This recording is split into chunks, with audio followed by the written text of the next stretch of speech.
Bismillahirrahmanirrahim. Assalamualaikum warahmatullahi wabarakatuh. Bagaimana kabarnya Ibu dan teman-teman sekalian? Semoga selalu dalam keadaan sehat walafiat ya.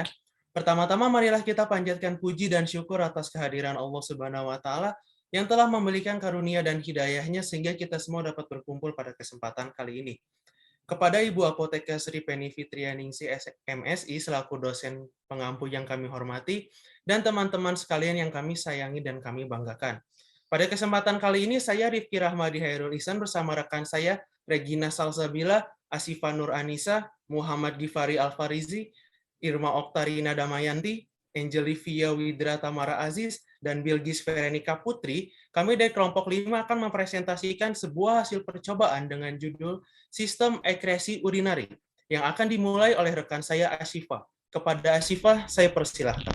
Oke, baik. Terima kasih, Rifki. Anatomi sistem ekresi urinaria terdiri dari 4 organ, yaitu yang pertama, ginjal yang merupakan organ utama yang memiliki fungsi sebagai berikut, yaitu mengatur pH darah, mengatur volume darah, mengatur kadar glukosa dalam darah, dan ekresi sampai metabolisme yang tidak dipakai lagi oleh tubuh. Kemudian yang kedua ada ureter, yang membawa urin dari ginjal ke kantung kemih. Dan ketiga ada kantung kemih sebagai tempat penampung urin sementara sebelum dikeluarkan. Dan yang keempat adalah uretra, yaitu saluran kencing yang berfungsi untuk mengeluarkan urin dari dalam tubuh untuk dibuang. Adapun produksi urin yang terdiri dari 3 tahapan, yaitu filtrasi sebagai proses penyaringan zat-zat metabolisme tubuh, kemudian yang kedua ada reabsorpsi yaitu penyerapan, dan ekresi yaitu proses pengeluaran zat yang tidak diperlukan lagi oleh tubuh. Kemudian akan dilanjutkan oleh rekan saya yaitu Gipari. Terima kasih Asifa. Selanjutnya yaitu pengamatan mikroskop urin. Pada pengamatan ini, sebelum diamati di bawah mikroskop, urin disentrifuga dulu di alat sentrifugasi yang tujuannya agar campurannya dapat dipisahkan menjadi komponen penyusunnya yang lebih sederhana berdasarkan perbedaan sifat fisik serta ukuran partikelnya sehingga terdapat cairan serta padatan. Juga tujuannya yang lainnya yaitu pada saat diamati di bawah mikroskop, urin tersebut dapat diamati sedimennya dan hasilnya yaitu pada sedimennya terdapat mikroorganisme atau bakteri yang bisa berasal dari alat penampung atau alat-alat yang digunakannya tidak steril atau orang tersebut mengalami infeksi pada saluran kemihnya. Selanjutnya akan dijelaskan oleh rekan saya Irma. Baik, terima kasih Dita. Selanjutnya saya akan menjelaskan tentang uji karakteristik urin dengan menghitung nilai pH urin. Ini dilakukan dengan menggunakan indikator universal yang dilakukan pada urin lalu didiamkan hingga kering. Lalu beberapa saat warnanya timbul dan terbentuk, dan dibandingkan pada indikator dengan keterangan pH yang terdapat pada pH meter indikator universal. Setelah dibandingkan, maka nilai pH yang didapat pada urin sampel sebesar 6 ini menandakan bahwa pH-nya dalam keadaan normal. Untuk pH normal urin biasanya ada di pH 4,5 sampai 8. Jika lebih atau kurang dari pH tersebut, maka urin tersebut tidak normal atau mengalami masalah. Selanjutnya saya serahkan pada rekan saya yaitu Bilgis. Baik, terima kasih Irma. Sini saya akan menjelaskan pengamatan pada bobot jenis urin. Bobot jenis ditentukan dengan menggunakan piknometer. Bobot jenis merupakan ukuran banyaknya zat yang terlarut dalam suatu larutan. W1 diperoleh dari bobot piknometer kosong yaitu 10,82 gram. W2 diperoleh dari bobot piknometer ditambah Aquades, hasilnya 17,36 gram. W3 diperoleh dari bobot piknometer ditambah sampel urin, hasilnya 17,37 gram. Setelah diperoleh nilai W1, W2, dan W3, maka sampel urin dihitung bobot jenisnya dengan menggunakan rumus PJ sama dengan W3 dikurangi W1 dibagi W2 dikurangi W1 dan diperoleh hasil 1,002 gram per mili.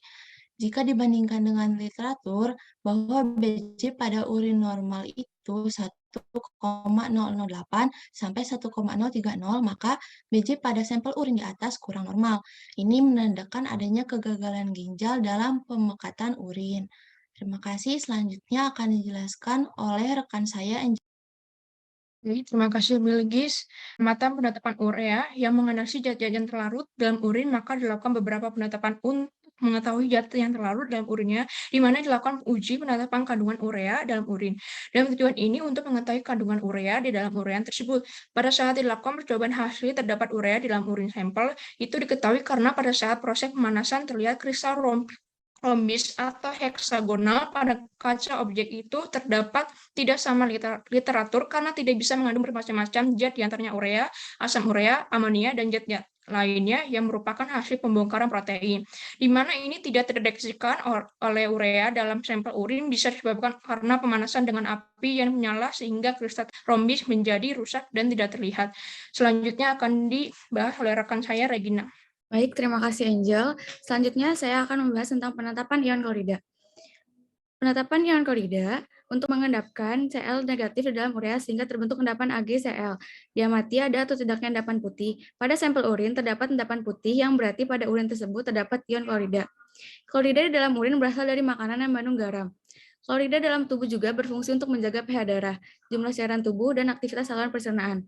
Selain itu, kelebihan NaCl dalam tubuh akan dikeluarkan melalui urin dalam bentuk Cl.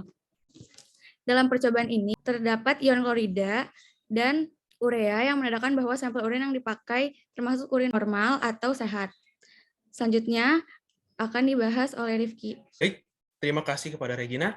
Pada percobaan penetapan aseton ini, hasil yang kami peroleh yaitu warna larutan setelah ditambahkan beberapa larutan NaOH dan Na-nitropos lalu dikocok beberapa saat, tidak terjadi perubahan warna dari ungu sampai merah, sehingga dapat disimpulkan bahwa sampel urin tidak terdapat aseton dan urin dalam keadaan normal. Pada orang normal, aseton tidak dapat dideteksi dalam urin karena semua hasil metabolisme ini dipecah menjadi air dan karbon dioksida. Tetapi jika terdapat aseton di dalam urin, maka berkemungkinan besar terjadi metabolisme yang berlebih dalam tubuh, sehingga dapat ditemukan juga pada pasien yang mengalami gejala-gejala muntah, gejala kelaparan dalam jangka waktu yang lama, seperti itu. Selanjutnya akan dijelaskan oleh rekan saya, Muhammad Gifari. Terima kasih Rifki. Selanjutnya yaitu penetapan gula prereduksi. Sebelumnya, urin dalam tabung tersebut ditambahkan larutan Vehling yang berfungsi untuk memeriksa ada atau tidaknya gula prereduksi. Setelah itu dipanaskan dan diencerkan. Tujuan dipanaskan yaitu agar mempercepat laju reaksi. Dan ditambahkan juga 1 ml larutan purin. Hasilnya yaitu tidak terdapat endapan berwarna merah bata yang menunjukkan tidak mengandung gula prereduksi. Hal tersebut bisa dinyatakan normal karena jika terdapat gula prereduksi di dalamnya atau berwarna merah bata, urin tersebut atau orang yang mengeluarkan urin tersebut mengalami penyakit diabetes mellitus. Selanjutnya akan dibahas oleh rekan saya, Irma. Baik, terima kasih Gita. Selanjutnya saya akan menjelaskan tentang analisis dan penetapan kualitatif albumin. Pada percobaan penetapan kualitatif albumin ini, setelah melakukan percobaan dengan cara urin dididihkan, lalu ditambahkan dengan larutan atom asetonasial. Dari percobaan tersebut, tidak ditemukan albumin pada urin, karena pada saat diuji sampel urin tidak terdapat keruhan. Karena jika terdapat albumin, maka menunjukkan bahwa ada sistem ekspresi urinari tersebut mengalami gangguan, seperti autoimun, jantung, kanker, ginjal, dan lain-lain. Selanjutnya, pembahasan selanjutnya akan dijelaskan oleh rekan saya, yaitu Siva. Baik, terima kasih Irma.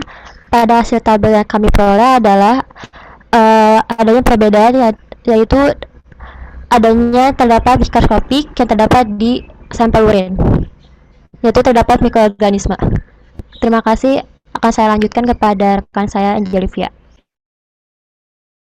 Terima kasih Asifa. Hasil kami peroleh, sistem ekrasi urinari berperan dalam mengatur homeostasis tubuh dengan cara melakukan proses penyaring darah sehingga darah bebas dari zat-zat yang tidak diperlukan oleh tubuh dan menyerap kembali zat-zat yang masih dibutuhkan oleh tubuh. Dari hasil pemeriksaan urin diketahui bahwa urin sehat itu urin yang berwarna kuning jernih, berbau aromatik, memiliki pH 6, memiliki bobot jenis 1,001 sampai 1,060, mengandung mikroskopik, urea dan ion klorida dan tidak mengandung aseton, gula prereduksi, dan albumin, sedangkan pada sampel urin yang diperoleh terdapat mikroorganisme. Warna pada urin tergantung pada apa yang subjek konsumsi sebelumnya. Bila terdapat warna selain warna normal, maka terdapat kelainan pada organ sekresi urani. Bila terdapat keton pada urin bisa menandakan subjek menderita diabetes tidak terkontrol. Bila dalam urin terdapat albumin, maka menandakan adanya penyakit pada ginjal. Bila terdapat mikroorganisme pada urin, maka bisa menandakan adanya infeksi pada saluran kandung kemih. Bila nilai BZ lebih rendah dari nilai normal, maka menandakan adanya kegagalan pemekatan pada fungsi ginjal. Bila terdapat glukosa pada urin bisa menandakan adanya penyakit diabetes mellitus. Selanjutnya akan oleh pada moderator.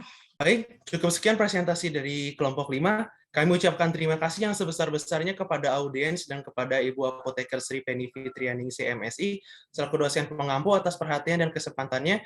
Kami juga mohon maaf apabila ada kata-kata yang salah. Cukup sekian dari kami. Wassalamualaikum warahmatullahi wabarakatuh.